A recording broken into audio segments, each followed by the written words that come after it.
Before we dive in, drop a comment and let us know where you are watching from. We'd love to hear from you.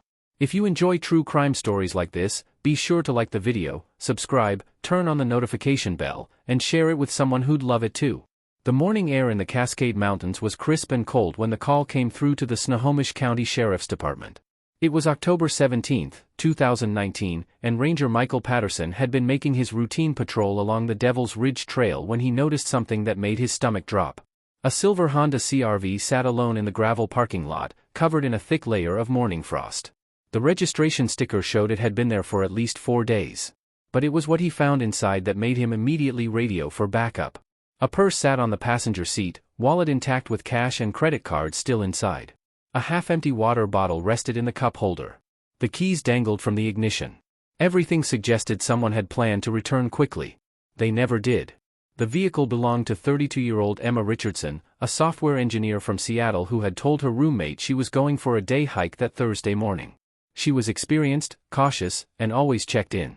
Her phone's last ping had been at the trailhead at 8:47 a.m. Then nothing. 4 days of silence in a world where nobody goes silent. Detective Sarah Chen arrived at the scene within an hour, her boots crunching against the frost-covered gravel. She had worked missing persons cases before, but something about this one felt different. The trail Emma had chosen, Devil's Ridge, was popular but challenging. A steep 8-mile loop that attracted experienced hikers looking for solitude and stunning views of the valley below. It was also known for something else. Over the past 3 years, 5 hikers had gone missing on or near this trail. 4 had eventually been found, disoriented and dehydrated, claiming they'd lost the path despite clear trail markers. 1 had never been found at all. Chen examined the car carefully, photographing every detail. A hiking backpack was missing, which made sense. But Emma's emergency contact information, which she always kept in her glove compartment according to her roommate, was gone. That didn't make sense. Why would someone take their emergency contacts on a day hike but leave their keys, wallet, and phone charger? The search and rescue team assembled quickly. 20 volunteers, 3 K9 units, and a helicopter equipped with thermal imaging. They started at first light, moving in a grid pattern from the trailhead. The dogs picked up Emma's scent immediately, following it up the main trail for approximately 2 miles before stopping abruptly at a fork in the path. The left fork led to the summit viewpoint. The right fork, barely visible and unmarked, led deeper into the dense forest toward an area locals called the Quiet Zone. The dogs refused to go right. They whined, pulled backward, and sat down stubbornly. Their handlers had never seen anything like it. After some coaxing, the team followed the left path toward the summit, but the scent trail had gone cold. It was as if Emma had simply vanished into thin air at that exact spot. Detective Chen studied the fork in the trail with growing unease. She noticed something the others had missed. On a tree at the entrance to the right-hand path, barely visible beneath moss and bark, were small scratches. Fresh scratches. When she looked closer, she could make out letters. They had been carved recently, probably with a knife or sharp rock. The message was simple but chilling: "Help US." Her radio crackled. One of the search teams had found something a quarter mile up the unmarked right trail. A piece of torn fabric, bright blue, matching the description of Emma's jacket. But it wasn't on the ground. It was tied to a branch 8 feet above the trail, as if placed there deliberately as a marker. Or a warning. As Chen and her team pushed deeper into the Quiet Zone, following the trail of fabric markers, the forest seemed to change. The air grew heavier. The usual sounds of birds and wildlife disappeared completely. The trees here were older, thicker, their canopy blocking out most of the daylight even though it was barely noon. They found 2 more fabric markers, each leading them further from the main trail, further from any mapped territory. Then they found the campsite. Hidden in a small clearing, barely visible from any angle, was a makeshift shelter built from branches and a dark green tarp. A cold fire pit sat in the center, its ashes at least a day old. Empty food wrappers were scattered around, protein bars and trail mix, the kind sold at every outdoor supply store. But it was what they found inside the shelter that stopped everyone cold. A journal. Emma's journal, based on the ID card tucked inside the front cover. Detective Chen pulled on latex gloves and carefully opened it. The entries were frantic, written in a shaking hand that grew more desperate with each page. The first entry was dated 5 days ago, the day after Emma had gone missing. "I'm not alone on this trail.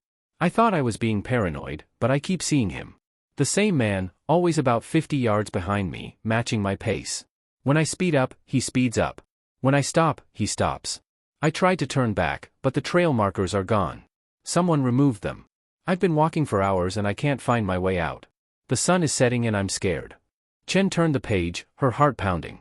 Second day. I built this shelter last night. I heard footsteps circling my camp until dawn. He never came close enough for me to see his face, but I know he's watching. I found another hiker this morning, an older woman named Patricia. She's been lost for 2 days. She said the same man has been following her. We're staying together now. Safety in numbers. We're going to try to find our way out at first light by following the stream downhill. The third entry was shorter, the handwriting more erratic. Patricia is gone. She went to get water from the stream this morning and never came back. I heard her scream. Just once. Then nothing. I found her backpack by the water, but no sign of her. There are boot prints everywhere, but they all lead in circles. Someone is playing with us. This isn't random. We're being hunted. The final entry was dated yesterday, just 1 day before they found the campsite. I'm writing this in case I don't make it. The man isn't alone. I've seen at least 2 others. They're organized. They have radios. This is deliberate. They're herding hikers off the main trail into this area. I found something they don't want anyone to see. There's a cabin about a mile northwest of here, hidden in a ravine. I saw them taking someone inside. I couldn't see who. I have to go back. I have to help. If you're reading this, tell my family I love them. And whatever you do, don't trust the trail markers. Detective Chen looked up at her team, her face pale. She keyed her radio with trembling hands. We need full tactical backup. Now. And someone get me a satellite map of this area. We're looking for a cabin. She paused, reading the final line of the journal one more time. And shut down that trailhead immediately. Nobody else goes up this mountain. As they waited for backup, one of the officers noticed something else. Scratched into the bark of a tree near the shelter, in the same desperate handwriting as the journal, was one final message Emma had left behind. They're not hikers. They're hunters. Count the missing. But when they opened the locked basement door of that hidden cabin 3 hours later, what they found changed everything. The cabin sat in a depression so deep and concealed that even the helicopter's thermal imaging had nearly missed it. Ancient evergreens formed a natural canopy above, their branches so thick they blocked out the sky. Detective Chen and the tactical team approached in complete silence, weapons drawn, every sense heightened. The structure looked abandoned from the outside, weathered wood and broken windows, but fresh boot prints in the mud told a different story. Someone had been here recently. Someone was probably still here. The front door hung partially open, creaking softly in the wind. Chen signaled her team to hold position while 2 officers cleared the main room. Empty. But the smell hit them immediately. Not decay, but something else. Chemical.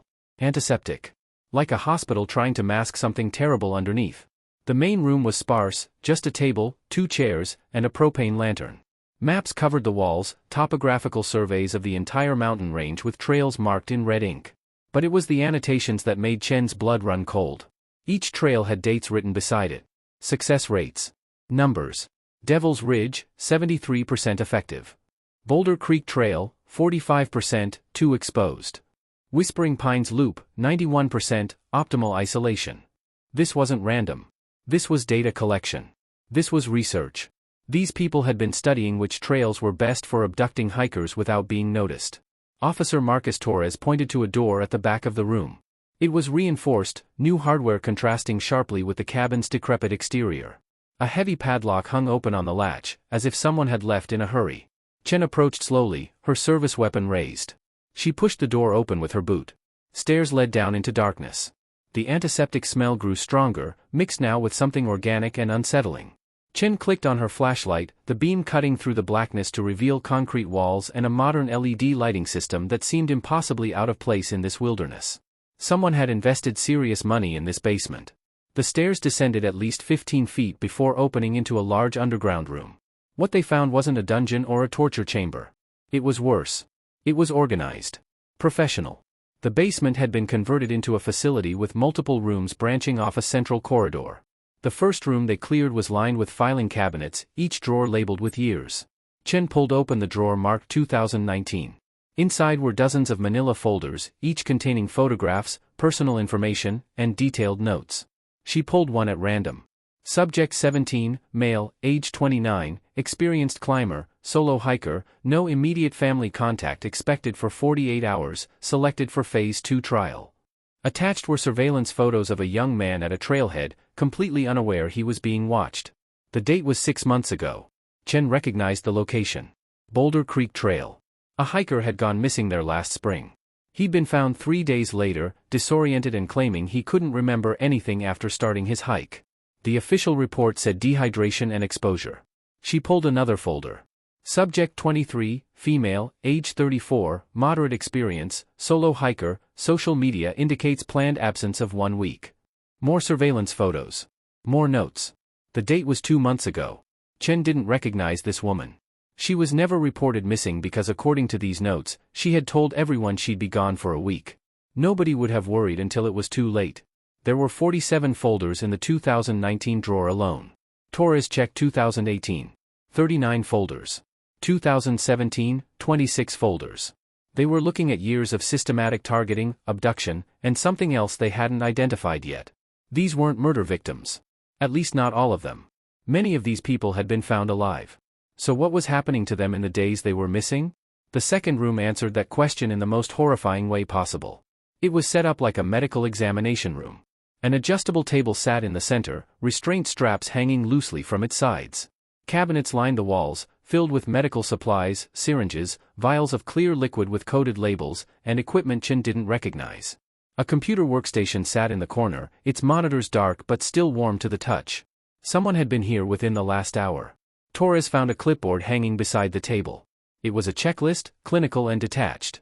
Sedation protocol, memory disruption dosage, disorientation markers, release location coordinates, post-release monitoring schedule. Chen felt sick reading it. They were drugging hikers, wiping their memories, and releasing them back into the wilderness to be found by search and rescue. But why? The third room held the answer. It was larger than the others, more laboratory than medical facility. Rows of sophisticated computer equipment lined one wall, their screens displaying graphs, charts, and data streams. But it was the wall of photographs that made Chen understand the full scope of what they'd uncovered. Hundreds of faces stared back at her. Hikers of all ages, genders, and backgrounds. Each photo was labeled with a number and a single word, delivered. Beneath the photographs was a manifest, printed and organized in a binder. Chen flipped it open with shaking hands. It was a ledger of transactions. Dates, subject numbers, and payment amounts. Each entry ranged from $50,000 to $200,000. At the bottom of each page was a company name, Apex Neurological Research Institute, with an address in Vancouver, Canada. They weren't killing these hikers. They were selling them. Using them as unwilling test subjects for some kind of neurological experimentation, then wiping their memories and releasing them to cover their tracks. The ones who were found alive never remembered what happened, blamed their confusion on dehydration or getting lost. The perfect crime because the victims didn't even know they were victims. Officer Chen heard a noise from deeper in the basement. A soft thump, like something falling. She signaled her team to follow as they moved down the corridor to a fourth door, this one with a small window reinforced with wire mesh. She looked through before entering. Emma Richardson sat on a cot against the far wall, alive but visibly shaken. She wasn't alone. 3 other people were in the room with her, 2 women and 1 man, all wearing hiking clothes, all looking terrified and confused. One of the women was elderly, matching the description of Patricia from Emma's journal. They'd found the missing hikers. But Emma's expression when she saw the police wasn't relief. It was fear. Chen pushed open the door. Emma Richardson? I'm Detective Chen with Snohomish County Sheriff's Department. You're safe now. We're getting you out of here. Emma stood slowly, her legs unsteady. You need to leave. Right now. They're coming back. They always come back. Who? Who's coming back? The doctors. That's what they call themselves. But there are others too. People who pay to watch. Emma's voice was barely a whisper. This isn't just about the experiments. They're recording everything. The fear, the confusion, the memory loss. They're selling it. Not just the data, but the experience itself. Rich people who get off on watching others suffer. Torres checked his radio. Detective, we've got movement outside. Multiple heat signatures approaching from the north. They're surrounding us. Chen's mind raced. They were trapped in an underground facility with 4 traumatized victims and an unknown number of hostile subjects closing in. The tactical team upstairs radioed down that they could see at least 6 individuals approaching the cabin, all armed, moving with military precision. Emma grabbed Chen's arm. There's another way out. A tunnel in the last room. They use it to bring in the equipment. It comes out near the stream, about 200 yards east. But you need to know something else. She pulled out a crumpled piece of paper from her pocket. I found this in the office upstairs before they caught me. It's a list of names. Police officers, rangers, local officials. People on their payroll. People who help them identify targets and cover up disappearances. Chen unfolded the paper, scanning the names. Her heart stopped. The third name on the list was Ranger Michael Patterson. The same ranger who had called in Emma's missing vehicle. The same ranger who had been patrolling these trails for 3 years, right when the abductions started increasing. He wasn't just a lookout. He was a recruiter. The sound of footsteps on the stairs above them grew louder. Voices echoed down, calm and professional. Secure the subjects. Standard protocol. We relocate tonight. Chen made a decision. Torres, get these people to that tunnel now. Radio for backup to meet us at the stream coordinates. She looked at Emma. How many people are involved in this operation? How big is this? Emma's answer was barely audible over the sound of boots descending the stairs. Bigger than you think. This cabin is just one site. There are others. They've been doing this for at least 5 years across 3 states. The journal I left only scratched the surface. The lights suddenly went out, plunging the basement into complete darkness. Emergency lighting kicked in, bathing everything in a dim red glow. A voice echoed through an intercom system Chen hadn't noticed before. Detective Chen, I presume you've seen enough to understand the situation. You're standing in the middle of a multi-million-dollar research operation with clients in 12 countries. Walk away now, and you'll be compensated generously for your discretion. Stay, and you become Subject 98. The choice is yours. You have 60 seconds to decide. Torres was already moving the victims toward the tunnel entrance when Chen heard something that changed everything. A familiar voice came through her radio, one she'd trusted completely just hours ago. Detective, this is Ranger Patterson. I'm outside the cabin with additional support. What's your status? His voice was too calm, too controlled. He wasn't there to help. He was there to clean up. Chen looked at the paper in her hand, at Patterson's name listed under Primary Acquisition Specialist.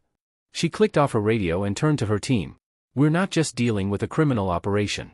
We're dealing with a network that has law enforcement on its payroll. Nobody we call for backup can be trusted until we know who else is involved. The 60 seconds were up. The voice came through the intercom again, no longer offering a choice. Unfortunate decision, Detective. Initiate containment protocol. That's when they heard the hissing sound, and Chen smelled it immediately. Gas, pumping through the ventilation system into the basement. Detective Chen's training kicked in instantly. Wet cloth, now. Cover your faces. She ripped off part of her shirt, dousing it with water from a bottle on the medical table. The gas was spreading fast, a sweet, cloying smell that made her head swim even with the makeshift filter. Torres and the other officers followed suit, helping the victims tear fabric and soak it. Emma was already moving, pulling the elderly woman Patricia toward the back corridor. The tunnel. It has its own air supply. They designed it that way in case of emergency lockdown. Her voice was muffled through the wet cloth, but the urgency was clear. They had maybe 2 minutes before the gas concentration would overwhelm their crude protection. The group stumbled through the red-lit corridor, Chen bringing up the rear, her weapon drawn and eyes streaming. The hissing grew louder, more insistent, as if the system was flooding the basement with increasing desperation. Behind them, she could hear the basement door being forced open, footsteps rushing down the stairs. They weren't waiting for the gas to do its work. They were coming in with respirators. The tunnel entrance was hidden behind a false wall panel in the storage room. Emma slammed her palm against a disguised button and the panel slid open, revealing a narrow concrete passage lit by dim emergency lights. The air inside was stale but breathable. They piled in, Chen hitting the close button as soon as the last officer cleared the entrance.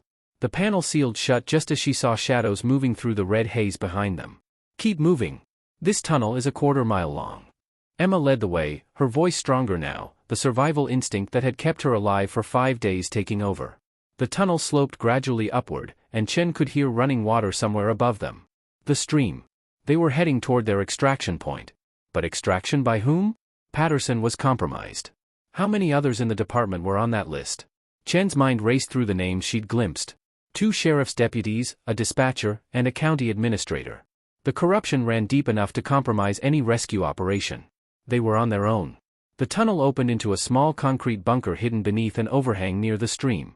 Torres pushed open the heavy door and they emerged into the fading daylight. The sun was setting, casting long shadows through the trees.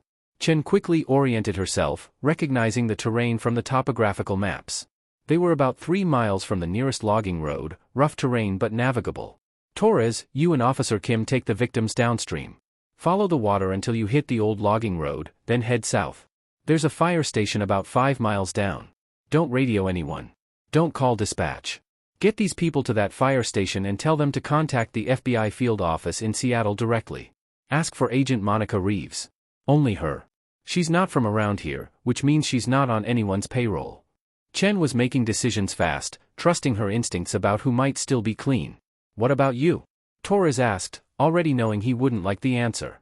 I'm going back. That computer system in the lab had live data feeds. They're monitoring other sites right now, which means there are hikers being held at other locations. I need those addresses, and I need the full client list. This network doesn't end tonight unless we get everything. Emma stepped forward. Then I'm going with you. I know the facility layout better than anyone.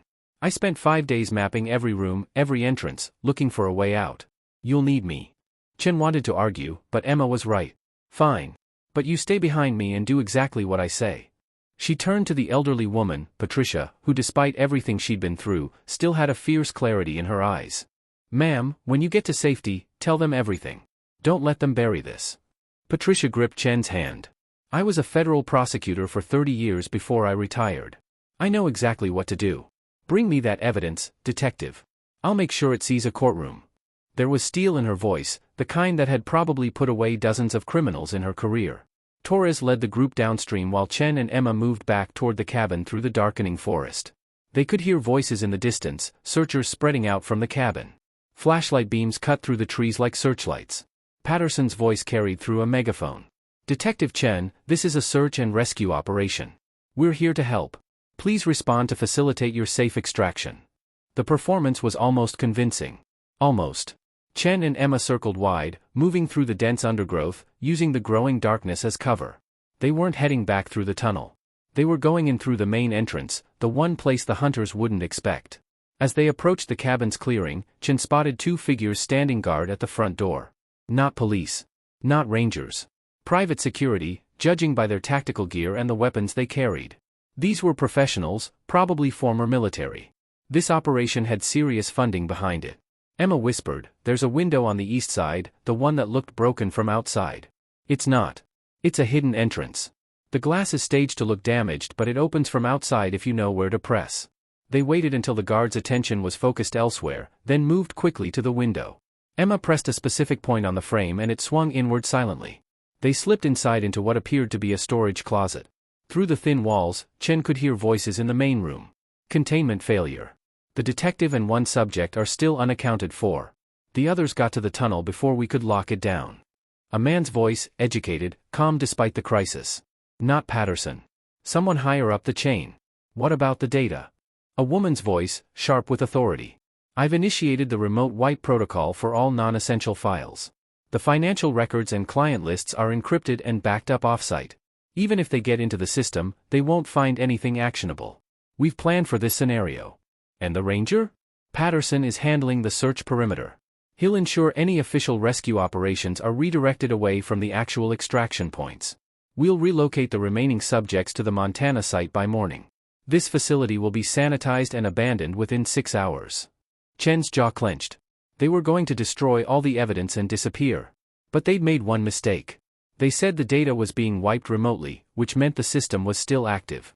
If she could get to that computer before the wipe completed, she might be able to download something, anything that could prove this conspiracy existed. Emma must have been thinking the same thing. She mouthed, the lab. We need to move now. They crept through the closet to an interior door that led to the stairwell.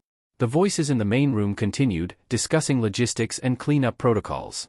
Chen and Emma descended the stairs into the basement, the emergency lighting still casting everything in that eerie red glow. The gas had dissipated, vented out through the same system that had pumped it in. The lab was empty, but the computers were still running. Chen could see progress bars on the screens, files being systematically deleted. She sat down at the main terminal and pulled out a USB drive she always kept in her tactical vest. Emma stood watch at the door. The system was sophisticated, but Chen had worked cyber crimes before making detective. She bypassed the deletion protocol and accessed the backup drives. The client list was there, hundreds of names from around the world. Politicians, corporate executives, wealthy elites who paid obscene amounts to sponsor human experiments or simply watch the recordings. The complete financial records showed wire transfers totaling over $40 million over 5 years. But it was the map file that made everything clear. The network had 12 facilities across Washington, Oregon, Montana, and British Columbia. Each one targeting remote hiking trails with low traffic and minimal ranger presence. Each one staffed with corrupted local officials who helped identify vulnerable targets. Solo hikers with flexible schedules, people who wouldn't be missed immediately, travelers from out of state with no local connections. Chen was downloading everything when she heard footsteps on the stairs. Multiple people, moving fast. They'd been discovered. How long? Emma hissed from the doorway. Chen watched the progress bar. 73%. 30 seconds. The footsteps grew louder. Emma grabbed a fire extinguisher from the wall, positioning herself beside the door. 20 seconds. Chen could hear them in the corridor now, tactical commands being whispered. 15 seconds. The door burst open and Emma swung the extinguisher with everything she had, connecting with the first person through. He went down hard. Chen yanked the USB drive free and dove behind the computer bank as gunfire erupted. Not bullets, she realized. Tranquilizer darts. They still wanted them alive. New subjects for the relocated facility. But Chen wasn't going to be anyone's subject. She returned fire with her service weapon, real bullets that sent the attackers scrambling for cover. FBI is already on their way, she shouted, bluffing but making it sound convincing. You fire one more round and this goes from illegal experimentation to attempted murder of a federal witness. The shooting stopped. A tense silence filled the lab, broken only by heavy breathing and the soft hum of computers. Then the educated voice from upstairs echoed down the corridor. Detective Chen. It seems we've reached an impasse. You have some data, but without context, without testimony from the subjects, it's just numbers and names. Many of those names belong to people with teams of lawyers who will tie up any investigation for years. Walk away. Take your evidence to the FBI if you must. By the time they obtain warrants and cut through the red tape, we'll have relocated everything. You'll be chasing ghosts. Chen's mind raced. He was right about one thing. The legal system moved slowly, and people with this kind of money and power knew how to exploit every delay. But he was wrong about one critical thing. You're right, she called back. The system is slow. But you know what's fast? The internet.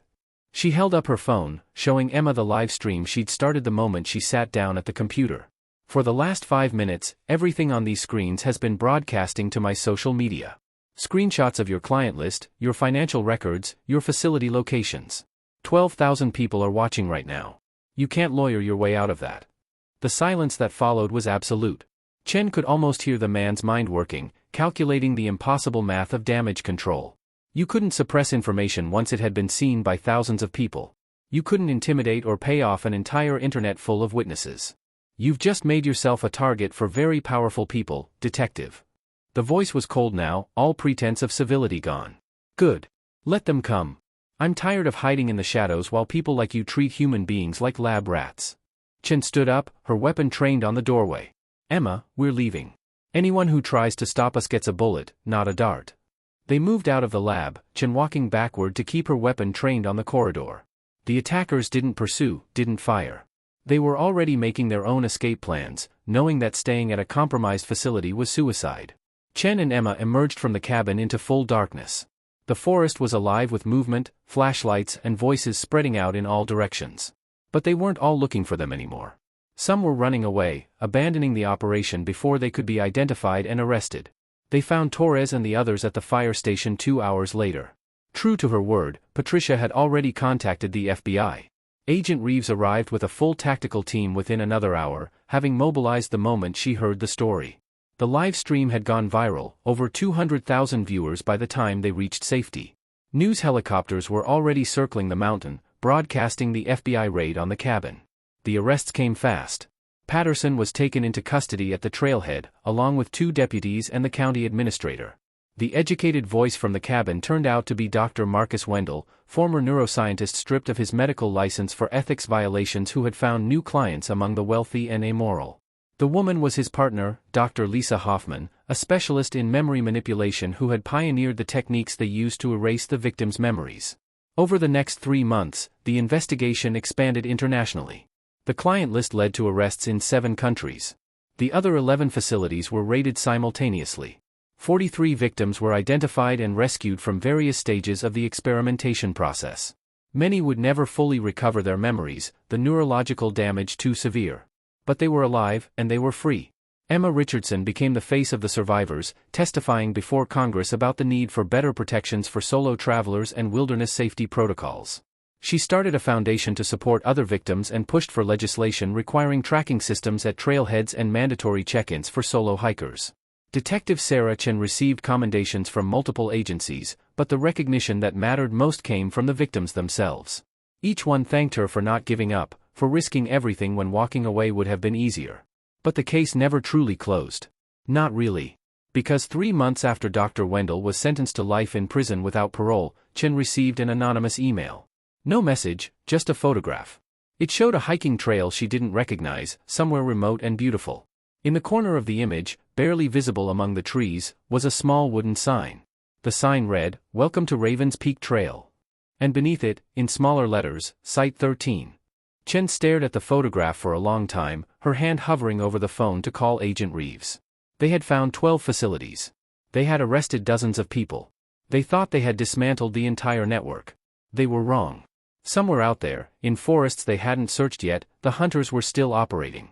Still targeting solo hikers who trusted that the wilderness was the only danger they needed to fear.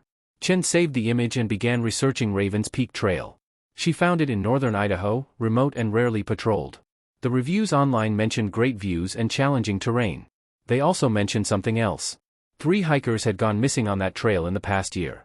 All 3 were eventually found, disoriented and confused, claiming they couldn't remember anything after starting their hike. The pattern was unmistakable. The hunters had learned from their mistakes. They had gone even deeper into hiding. But they had also made one critical error.